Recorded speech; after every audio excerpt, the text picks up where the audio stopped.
Please subscribe our channel Swag Billa.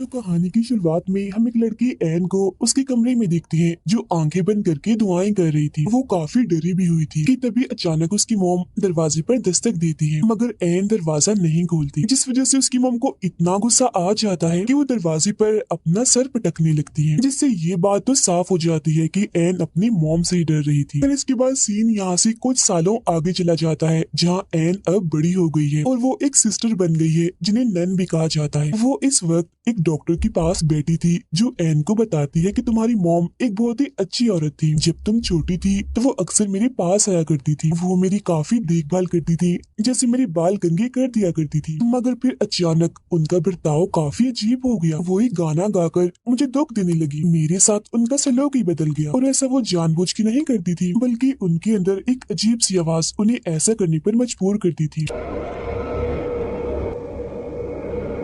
क्योंकि असल में वो पोजेस हो चुकी थी, मतलब कि शैतान ने उन पर कब्जा कर लिया था। इसके बाद दिखाया जाता है कि 1835 में एक्सोर्सिज्म सिखाने के लिए एक स्कूल बनाया गया। एक्सोर्सिज्म यानी काले जादू का तोड़। लेकिन अब क्योंकि पोजेस्ड यानी जिन पर शैतान ने कब्जा किया हुआ था उनकी तादाद बढ़ती जा रही थी, तो उसी स्कूल में अब उन लोगों को भी रखने का फैसला किया जाता है जो पोजेस्ड हो, जहाँ उन सबकी देखभाल सभी सिस्टर्स और नन्स करेंगे, मगर वो एक्सोर्सिज्म से दूर रहेंगी, क्योंकि सभी फादर्स और प्रीस्ट एक्सोर्सिज्म सीखकर उनकी पोजेशन को खत्म करेंगे, जिससे वो बिल्कुल ठीक हो जाए। अब हम एन को देखते हैं जो पहले एक बड़े चर्च में रहती थी, मगर अब वो भी इस स्कूल में आ जाती है। हालांकि वो एक नन है, सिस्टर है, एक्सोर्सिज्म से उसका कोई लेना देना नहीं है, मगर फिर भी एक्सोर्सिज्म सीखने में उसकी काफी दिलचस्पी होती है। फिर जब वो क्लास में थी तो वही डॉक्टर जिससे एन बातें कर रही थी वो सबको जादू टोने और इसके तोड़ के बारे में बता रही। यहाँ पर कुछ मरीज ऐसे थे जिनका ध्यान एन रख रही थी। कुछ वक्त पहले ही यहाँ एक और मरीज भी आई थी जिसका नाम नेटली था, जो सिर्फ एक 10 साल की बच्ची थी। एन उससे बातें करती है, हंसी मजाक करती है, जिससे वो बच्ची काफी खुश रहती है और एन को वो बहुत पसंद करती है। अब रात को जब एन अपने कमरे में थी तो तभी उसे किसी के पुकारने की आवाज आती है,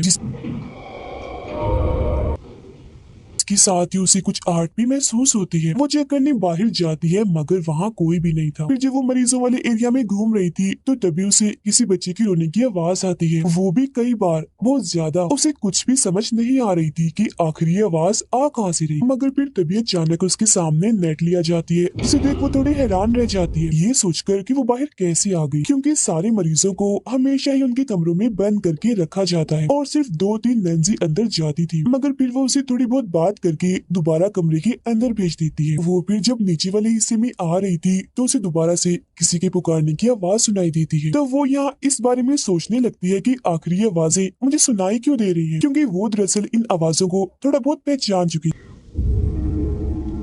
इसके बाद वो एक क्लास के पास से गुजरती है जहाँ हेड फादर सारे नए फादर्स और प्रीस्ट को क्लास दे रहे थे और सभी को एक्सोर्सिज्म के बारे में बता रहे थे। वो यहाँ एक लड़की की वीडियो दिखाते हुए बताते हैं कि ये पोजेस हो गई थी, इस पर एक्सोर्सिज्म ने काम नहीं किया, जिस वजह से इसकी मौत हो गई, क्योंकि उस पर शैतान का कब्जा बहुत ही ज्यादा गहरा था। अब एन भी आकर चुपके से इस क्लास में बैठ जाती है, क्योंकि उसकी दिलचस्पी तो इस टॉपिक पर पहले ही बहुत थी। फादर उसे देख लेते हैं मगर कुछ नहीं कहते। आगे फादर बताते हैं कि जब हम किसी पोजेस्ड इंसान के सामने जाते हैं तो एक तरह से हम किसी जंग के मैदान में आ जाते हैं, इसीलिए हमें पूरा ध्यान रखना पड़ता है और अपने सारे हमले भी बिल्कुल तैयार रखनी पड़ती है। हमें गॉड की कई बातों को हमेशा याद रखना होता है, क्योंकि शैतान और उसके साथी हमारा ध्यान भटकाने की कोशिश करते हैं। अलग अलग चालें चलकर, जाल बिछाकर वो हमें कमजोर करने की कोशिश करते हैं, इसीलिए हमें उनका सामना काफी अच्छे से करना होगा और कुछ भी हो जाए गॉड पर यकीन रखना होगा, क्योंकि तभी हम किसी पोजेस्ड इंसान पर एक्सोर्सिज्म करके उसे ठीक कर सकते हैं, जो कि बहुत बार नहीं हो पाता और शैतान का शिकार पोजेस्ड इंसान मारा जाता है। फिर इसके बाद एन इसी लड़की की रिकॉर्ड फाइल और रिकॉर्डिंग चेक कर रही होती है, जिसमें उस लड़की ने भी एक आवाज के बारे में बताया था कि वो आवाज मुझे अक्सर सुनाई देती है। अब यही हम एक पुराने वक्त का सीन देखते हैं जहाँ एन डॉक्टर को बता रही थी कि जब मेरी मॉम पोजेस्ड थी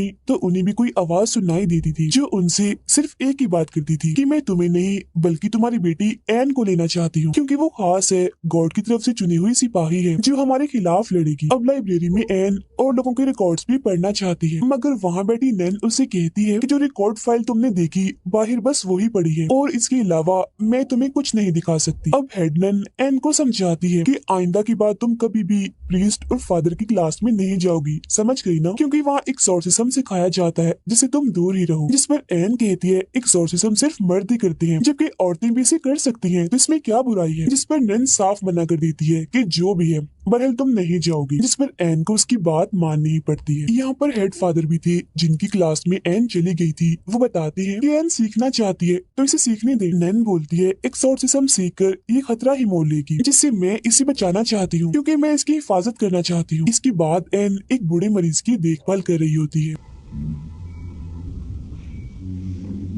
मगर तभी अचानक वो उसकी मॉम वाला गाना गाने लगता है जो सुन वो परेशान हो गई थी। लेकिन तभी वो बूढ़ा आदमी उस पर हमला कर देता है और एन को पकड़ लेता है। वो उससे बचने की कोशिश कर ही रही थी कि तभी वो मरीज खुद ही बेहोश हो जाता है। अब इस बारे में नन और हेड फादर अपने सीनियर प्रीस्ट से बात कर रहे थे, जिस पर वो प्रीस्ट कहते हैं कि सिर्फ एन की यहाँ मौजूदगी से ही वो पोजेशन दोबारा से शुरू हो गया है। जब भी तो बूढ़े आदमी को शैतान ने पोजेस्ट कर लिया, मतलब की बात काफी बड़ी है, खतरे वाली है। जो सुन नन कहती है कि अगर ऐसा है तो हमें एन को दोबारा से बड़े चर्च भेज देना चाहिए जहाँ से वो आई है। जो सुन फौरन हेड फादर कहते हैं कि इसका कोई फायदा नहीं होगा, जगह बदलने से शैतान पीछा नहीं छोड़ती, तो मैं चाहता हूँ कि उसे यही रखकर एक्सोर्सिज्म सिखाना चाहिए। इस पर नैन कहती है कि नहीं, ऐसा नहीं हो सकता, सालों से चलती आ रही रस्म और रिवाज के खिलाफ है। ये बात तय है कि कोई औरत एक्सोर्सिज्म नहीं कर सकती। फादर बोलती है कि हम उसे किसी का तोड़ करने के लिए नहीं सिखाएंगे, बस इतना उसे सिखा देंगे कि वो अपनी हिफाजत खुद कर ले, क्योंकि मुझे महसूस हुआ है कि उसका काफी करीबी ताल्लुक है। जो सुन फौरन नैन बोलती है कि इसमें कौन सी बड़ी बात है, गॉड से तो हम सबका ही करीबी ताल्लुक है। जिस पर फादर कहते हैं गॉड से नहीं, शैतान से, उसका शैतान से करीबी ताल्लुक है। फिर अब अगले दिन एन एक्सोर्सिज्म वाली क्लास में जाने लगती है, जहाँ एक फादर जिसकी एन से दोस्ती हो गई थी उसके अलावा सब इस बात से नाखुश थी। क्लास खत्म होने के बाद फादर उन्हें असली एक्सोर्सिज्म की झलक दिखाने के लिए ऊपर वाले फ्लोर पर ले जाते हैं। ये एक ऐसी जगह थी जहाँ सबसे खतरनाक पोजीशन वाले लोगों को हिफाजती कमरों में रखा जाता है, और जिस कमरे के पास वो आए थे इसमें नेटली को रखा गया था क्योंकि उसका पोजीशन काफी बढ़ गया था। तब हेड फादर दो छोटे फादर जो अब एक्सोर्सिज्म सीख रहे थे उन्हें इस कमरे में भेजने का फैसला करते हैं एक्सोर्सिज्म करने के लिए, और उन्हें बताते हैं कि जिस पर तुम एक्सोर्सिज्म करने जा रहे हो वो सबसे खतरनाक शैतान है जो सबकी खुफिया राज, उनकी शर्मिंदगी और सभी गुनाहों को जानता है, जिन्हें वो फिर उस इंसान के खिलाफ इस्तेमाल करता है जिसके अंदर वो होता है, और ऐसा करके वो उसकी आत्मा को तोड़ता है। तो तुम इस चीज का खास ध्यान रखना। फिर इसके बाद वो एक्सोर्सिज्म करने के लिए उस कमरे के अंदर चले जाते हैं और अपने जादुई अल्फाज और मंत्र पढ़ने लगते हैं, लेकिन पोजेस्ड हुई नेटली पर इनका कोई असर नहीं होता। वो अब उल्टा इन्हें ही डराने लगती है और इन पर हमला कर देती है, जिसके बाद वो कूदकर सीधा जाकर छत से लग जाती है। अब इस कमरे की खिड़की के शीशे ऐसे थे जिनसे बाहर का कुछ भी नजर नहीं आता था, जबकि बाहर खड़े लोग अंदर देख सकते। एन बाहर खड़ी ये सब कुछ देख रही थी कि तभी नेटली खिड़की के पास आकर बाहर एन को देखने लगती है, जो जाहिर है इस वजह से मुमकिन हुआ क्योंकि इस वक्त वो शैतान के कब्जे में थी, और वो यहाँ एन को डराने लगती है, जैसे वो अपनी आंखों पर हाथ रख लेती है और उसके हाथों से कीड़े निकलने लगते हैं। फिर वो शैतान एन से कहता है तुम मुझे अपने अंदर आने दो, मतलब कि तुम मुझे खुद को पोसेस्ट करने दो। फिर वो फौरन ही फादर कमरे के अंदर आ जाते हैं क्योंकि बात अब बस से बाहर हो गई थी, मगर पोजेस्ड नेटली उन पर भी हमला कर देती है, जिसके बाद अब एन अंदर आती है और उससे बात करने लगती है। वो कहती है संभालो खुद को और जल्दी करो, होश में आओ। तब उसकी ये बात नेटली पर असर भी करती है क्योंकि वो फौरन ही होश में आने लगी थी, मगर तभी अचानक उसके अपने ही बाल उसके मुंह में जाने लगते हैं, लेकिन उन बालों को दोनों छोटे फादर्स पकड़ लेते हैं, जबकि हेड फादर फिर अपने मंत्र और जादुई अल्फाज पढ़ने लगते हैं, जिसके साथ ही नेटली फौरन होश में आ जाती है और वो उसके बाल बाहर निकालते हैं जिन्हें एक शैतानी हाथ में पकड़ा हुआ था क्योंकि शैतान उसके अंदर था। फिर अब कुछ वक्त के बाद दोनों छोटे फादर और एन आपस में बात कर रहे होते हैं क्योंकि तीनों की काफी अच्छी दोस्ती हो गई। उनमें से एक फादर कहता है कि एन का तरीका काम कर गया क्योंकि कहीं न कहीं नेटली उस पोजीशन में मौजूद थी जिसने तुम्हारी बात सुन ली और होश में आने की कोशिश की। ये कहकर वो उसे अपनी बहन के बारे में बताने लगता है कि मेरी बहन की शादी हुई थी, उसका बच्चा जब होने वाला था तो किसी वजह से बच्चा उसने खो दिया, जिसमें कहीं ना कहीं मेरी बहन की भी गलती है, जिस वजह से वो हर वक्त सदमे में शर्मिंदगी में रहती है और मैं उसकी वजह से बहुत परेशान। फिर अब रात के वक्त एन को एक बुरा सपना आता है जिसमें उसकी माँ ही उसे डराती है, जिससे एन भी काफी परेशान हो गई थी। इसके बाद वो नेटली के पास जाती है और पूछती है कि अब तुम्हें कैसा महसूस हो रहा है, जिस पर नेटली बताती है कि मुझे एक बुरा सपना आया था जिसमें मैंने एक जगह देखी जहाँ पर बहुत सारे लोग थे। वो सभी लोग चिल्ला रहे थे, साथ ही साथ एक आवाज भी सुनाई दे रही थी। वो मुझे काफी डरावनी चीजें भी दिखा रहे थे, डरा रहे थे और वैसे करने को कह रहे थे जैसा वो लोग कर रहे थे। और एन, वहाँ मैंने तुम्हें भी देखा, तुम भी चिल्ला रही थी। जो सुन एन थोड़ा और परेशान हो जाती है। फिर इसके बाद वो अपने नोट्स बना रही होती है कि जब इंसान पोजेस्ड होता है तो उन्हें क्या महसूस होता है, उनके साथ होता क्या। अपने फादर दोस्त की मदद से वो उन फाइल्स को भी देख लेती है जो देखना मना था, जिससे उसे पता चलता है कि बहुत सारे लोगों की हालत पोजेस्ड होने की बात सीरियस हो जाती है। फिर उन्हें एक्सोर्सिज्म वाले इस स्कूल में भेज दिया जाता है, मगर यहाँ भी वो ठीक नहीं हो पाते और मारे जाते हैं। ये जानकर एन काफी परेशान हो जाती है क्योंकि नेटली की हालत अब दिन ब दिन खराब होती जा रही थी। फिर उसे पोजेशन से बची एक लड़की का इंटरव्यू मिलता है जिसमें वो बताती है कि मैं बच तो गई थी मगर पोजेशन में मैंने अपने साथ बहुत गलत किया था, मतलब कि खुद को नुकसान पहुंचाया, अपना चेहरा तक बिगाड़ लिया था। मैंने ऐसा कदम इसीलिए उठाया क्योंकि जो मेरे अंदर का शैतान था जिसने मुझे पोजेस्ट किया हुआ था, उसने मुझे मेरे गुनाहों और शर्मिंदगी का एहसास दिलाया और आज भी मैं उसी शर्मिंदगी में जी रही हूँ। अब हमें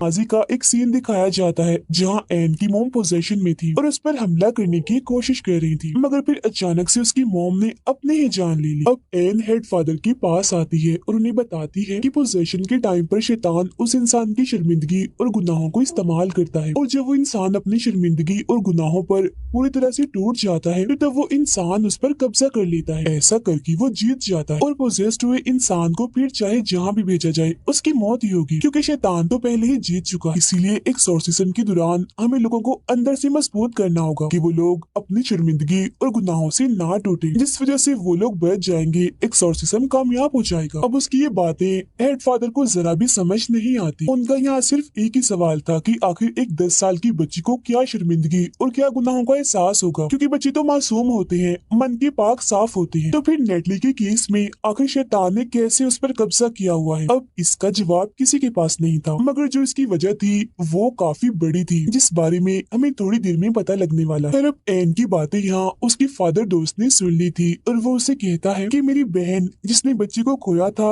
मैंने जिसके बारे में तुम्हें बताया था, वो भी अब पोजेस्ड हो चुकी है, तो तुम उसकी मदद कर दो ताकि उसकी जान छूट जाए। जिस पर वो मान भी जाती है और ये दोनों उस फादर के घर आ जाते हैं जहाँ एन उसकी बहन से बात करती है। उसका भाई यानी फादर एक्सोर्सिज्म शुरू करता है तो पता चलता है कि उसकी बहन को भी अपना बच्चा खोने की वजह से शर्मिंदगी और गुनाहों का एहसास था और वो काफी दुखी भी थी और इन्हीं सब चीजों का इस्तेमाल करके शैतान उसे परेशान कर रहा है। जब एन उसे संभालती है, कहती है तुम बिल्कुल ठीक हो और गॉड की नजर में भी तुम बिल्कुल पाक साफ हो, गलत नहीं हो और वो तुमसे अभी भी प्यार करती। ये बातें सुनकर उसकी बहन खुश हो जाती है जिससे जाहिर है उनकी जीत हो रही थी। अब खुद को हारता हुआ देखकर शैतान चिढ़ जाता है और अब वो आसपास की चीजों से इन पर हमला करने लगता है, मगर अब तक उसकी बहन ने अपने बारे में गलत सोचना बंद कर दिया था जिस वजह से वो बिल्कुल ठीक हो गई थी, जो देखकर वो तीनों ही काफी खुश हो जाते हैं क्योंकि ऐसा करके उन्होंने पहली जान तो बचा ली। फिर इसके बाद एन और उसका फादर दोस्त बाहर बैठकर बातें कर रहे थे जहाँ एन उसे अब अपने बारे में बताती है कि मेरी मोम की मौत की बात मैं बिल्कुल अकेली हो गई थी, जिसके बाद एक काफी अमीर फैमिली ने मुझे गोद ले लिया, मगर जब मैं 15 साल की हुई तो मुझे नशे की लत लग गई और मैं गलत रास्तों पर निकल पड़ी, जिसके बाद मेरे साथ पता नहीं क्या हुआ, मुझे याद नहीं, पर मैं प्रेग्नेंट हो गई, मतलब कि मैं माँ बनने वाली थी, जिस वजह से मेरी जिंदगी में काफी मुश्किलें आई क्योंकि मेरी इस हरकत की वजह से उस फैमिली ने मुझे घर से निकाल दिया था। जिसके बाद मुझे सहारा दिया नन्स और सिस्टर्स ने, जहाँ मेरी बेटी पैदा हुई जिसे मैं पालना नहीं चाहती थी। फिर मैंने दुखी मन से अपनी बच्ची को छोड़ दिया था और उन्हीं नन्स ने उसे गोद ले लिया था, जिसके बाद मैंने भी ये फैसला किया कि अब मैं भी इन्हीं की तरह ही एक नन, एक सिस्टर बनूंगी और पूरी इंसानियत की खिदमत करूंगी। और अपनी बच्ची को छोड़ते वक्त मैंने उसके पास एक लॉकेट छोड़ा था जो कि क्रॉस का था, जो बचपन से ही मेरे पास रहा था क्योंकि मेरी मॉम ने ही मुझे दिया था और तभी से मैं दुआएं मांग रही हूँ कि गॉड मुझे मेरे किए के लिए माफ कर दे। जो सुन वो फादर कहते हैं कि मेरा ख्याल है गॉड तुम्हें माफ कर चुके हैं क्योंकि कई बार मैंने इस बात की झलक तुम्हारे अंदर देखी है। इसके बाद जब एन अपने कमरे में थी तो उसे अपनी मॉम के ख्याल आने लगते हैं, उसकी आंख से भी नोकदार कोई चीज बाहर आती है जिससे वो थोड़ा परेशान हो गई थी। अगले ही पल हम उसकी मॉम की आत्मा को उसके पास ही खड़ा हुआ देखते हैं। कुछ देर बाद उसे हेडलाइन बुलाने आती है जो उसे सीनियर प्रीस्ट के पास ले जाती है, जहाँ पर उसका फादर दोस्त भी बैठा हुआ था। और अब हमें यहाँ पर पता चलता है कि उस फादर की बहन जिस पर इन्होंने एक्सोर्सिज्म किया था वो मारी जा चुकी है, क्योंकि उसने भी खुद अपनी जान ले ली थी। यहाँ पर सभी लोग एन और उस फादर पर काफी गुस्सा कर रही थी कि आखिर तुमने एक्सोर्सिज्म किससे पूछ के किया था। अब एन को उसकी मौत का काफी दुख था, तो वो अपनी सजा खुद ही बता देती है कि मुझे वापस उसी चर्च में भेज दिया जाए जहाँ से मैं आई थी, क्योंकि मैं जानती हूँ ये गलती बहुत ही बड़ी है, नाकाबिले माफी है। फिर जब वो उस बड़े चर्च में आती है तो वो डॉक्टर उससे मिलने आती है और उसका हौसला बढ़ाते हुए कहती है कि तुम एक अच्छी इंसान हो, कभी कभी तुम भी लोगों की जान बचाने की कोशिश करती हो, और क्योंकि तुम एक नई राह पर हो तो अपनी नाकामियों से मत डरो। और नेटली पर एक्सोर्सिज्म कामयाब रहा है, वो बिल्कुल ठीक हो गई है और कल अपनी मॉम के साथ चली जाएगी। ये सुन एन बहुत ही खुश हो जाती है। अब अगले दिन उससे मिलने उसका फादर दोस्त आता है और उसे बताता है कि नेटली को घर ले जाया जाना था, मगर वो दोबारा पोसेस्ड हो गई थी और इस बार उसका पोजेशन काफी हद तक बढ़ गया। उसने 3 लोगों को मार दिया, जिसमें प्रीस्ट और नन शामिल थे। फिर वो उसे क्रॉस लॉकेट देता है और कहता है कि पोजेशन की हालत में नेटली ने कहा था कि इसे मैं तुम तक पहुंचा दूं। अब उस क्रॉस लॉकेट को देखकर एन समझ जाती है कि ये तो वही लॉकेट है जो मैंने अपनी बेटी को दिया था उसे छोड़ते वक्त। तो इसका मतलब ये है कि नेटली और कोई नहीं बल्कि मेरी बेटी ही है। और अब हमें यहाँ ये बात पता चल गई है कि शैतान को उस बच्ची में आखिर कोई शर्मिंदगी क्यों नहीं मिली, क्योंकि उसे वो बच्ची नहीं चाहिए थी, बल्कि वो तो उसके जरिए बस एन तक पहुँचना चाहता था और उसे नेटली के नाम से तोड़ना, कमजोर करना चाहता था। ये जानकर वो फौरन उस फादर के साथ नेटली को बचाने के लिए निकल पड़ती है, क्योंकि वो उसकी बेटी भी है और एक बच्ची भी है, तो वो उसे कुछ भी होने देना नहीं चाहती। उधर नेटली को एक खुफिया जगह पर लाया जाता है जहाँ उस पर एक्सोर्सिज्म चल रहा था, और ये वही जगह थी जहाँ पर 1835 के टाइम से ही जादू टोने और एक्सोर्सिज्म किए जाते थे। यहाँ एक फादर के साथ कुछ प्रीस्ट थे जो नेटली पर जादुई अल्फाज और मंत्र पढ़ रहे थे, जिनका उस पर कोई असर नहीं हो रहा था। अब इतनी ही देर में एन भी वहाँ आ जाती है और बस शैतान का प्लान कामयाब हो गया था, क्योंकि वो तो चाहता ही ये था। अचानक ही उसके अंदर उसकी सारी ताकतें आ जाती हैं, जिनका इस्तेमाल करके सबसे पहले वो इन प्रीस्ट पर हमला करता है और उठाकर इन्हें दूर फेंकता है, जिससे सारी की सारी मारी जाती है। अब एन उसके पास जाती है और नेटली से बात करने की कोशिश करती है, मगर यहाँ शैतान ही उससे बात कर रहा था और पूछता है कि तुमने अपनी बेटी को क्यों छोड़ दिया था, तुम ये बात छुपाओ मत, सबको बताओ। अब यहाँ हमें पता चलता है कि आखिर क्यों एन की मॉम ने अपनी जान ली थी। ऐसा उन्होंने इसलिए किया था ताकि ये शैतान एन तक ना पहुँच सके। दरअसल उन्होंने अपनी बेटी को बचाने के लिए खुद की कुर्बानी दी थी, क्योंकि जैसा कि मैंने आपको बताया था कि एन खास है और उसने भी अपनी बेटी को इसलिए छोड़ा था ताकि वो हर लिहाज से महफूज रह सके, क्योंकि वो जानती थी कि ये आवाज यानी ये शैतान उसके पूरे खानदान का पीछा करे। मगर शैतान उसके पीछे पड़ा ही रहा और आज वो उसके रूबरू आ ही गया। अब यहाँ पर एन अपनी मॉम की तरह ही अपनी बेटी की जान बचाना चाहती थी। वो शैतान को अपने अंदर आने की दावत दे देती है। अगले ही पल शैतान उसके जिस्म में जाकर उसे पोसेस कर लेता है।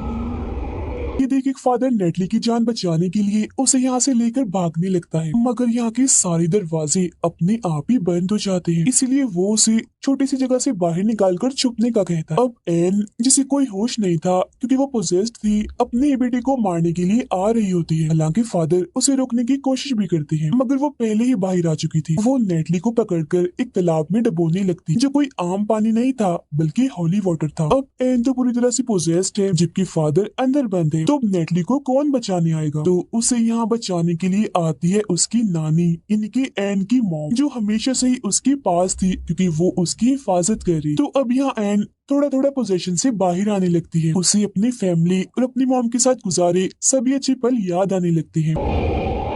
साथ ही उन लोगों की भी याद आने लगती है जिन्होंने एन को बचाने के लिए अपनी जान दी थी, और अब उनसे हिम्मत लेकर वो शैतान से लड़ने लगती है। वो अब आहिस्ता आहिस्ता अपने सर पर वही क्रॉस वाला लॉकेट घुसाने लगती है और उस हॉली वाटर के तालाब में कूद जाती है। अब हॉली वाटर में नहाने से उसके सारे गुनाह खत्म हो गए थे, इसलिए शैतान उसके जिस्म को छोड़कर चला जाता है। अब अगले सीन में हम हॉस्पिटल में एन को देखते हैं, जिससे मिलने नेटली आती है, मगर उसने नेटली को ये सच्चाई नहीं बताई होती कि मैं तुम्हारी मॉम हूँ। ऐसा उसने इसलिए किया था ताकि वो खुश रह सके। यहाँ नेटली उसका शुक्रिया अदा करके चली जाती और इसके बाद नेटली वापिस से एक्सोर्सिज्म स्कूल में आ जाती है, जहाँ इस वजह से कि कैसे उसने सबकी जान बचाई और अपनी जान की परवाह ना करते हुए शैतान को हराया। इससे सब लोग काफी खुश थे। फिर सीनियर प्रीस्ट उसे कहते हैं कि अब तुम भी एक्सोर्सिज्म सीखोगी, लोगों के काम आओगी और पहली बार ये रिकॉर्ड बनाओगी कि कोई औरत भी एक्सोर्सिस्ट है जो एक्सोर्सिज्म करके लोगों की जान बचाती है। जो सुन एन खुशी से झूम उठती है। इसके अलावा भी सभी लोग काफी खुश थे। हेड फादर भी उसका हौसला बढ़ाते हैं, कहते हैं कि मैं भी तुमसे बहुत खुश हूँ, हमेशा आगे बढ़ती रहो, कामयाब रहो। साथ ही वो उसे चेतावनी भी देते हैं कि अब तुम संभल कर रहना, क्योंकि अगर तुम शैतान को जान चुकी हो तो वो भी तुम्हें जान गया होगा और अगली बार वो चाल किसी और अंदाज में चलेगा, वो अभी भी तुम्हारा पीछा नहीं छोड़ेगा। उसकी ये बात सुनकर और इस पर अमल करने का कहकर वो फौरन यहाँ से निकल जाती है। मगर जब वो गाड़ी में थी तो वहाँ एक पोजेस्ड औरत को देखती है। इसके अलावा जो उसकी गाड़ी का ड्राइवर था अचानक से वो भी पोजेस्ड हो जाता है। असल में ये सब शैतान के साथी थे जिन्हें शैतान ने ही हेल इन्हें जहन्नुम से भेजा था एन को रोकने के लिए। तब एन भी अपना क्रॉस उठाती है और उन्हें रोकने के लिए तैयार हो जाती है, जहाँ तभी अचानक वो सारे पोजेस्ड लोग उस पर हमला कर देते। अब यहाँ मैं आपको एक बात बता दूं, ये प्रे दुआ वाला नहीं था बल्कि शिकार वाला था। और इस कहानी में जो शैतान की प्रे थी वो और कोई नहीं बल्कि एन, उसकी मॉम और उसकी बेटी, क्योंकि ये तीनों गॉड की तरफ से ही चुनी गई थी। वजह ये है कि इनमें से एन को एक्सोर्सिज्म सीखने का बहुत शौक था। और इसी के साथ ये फिल्म इधर ही खत्म हो जाती।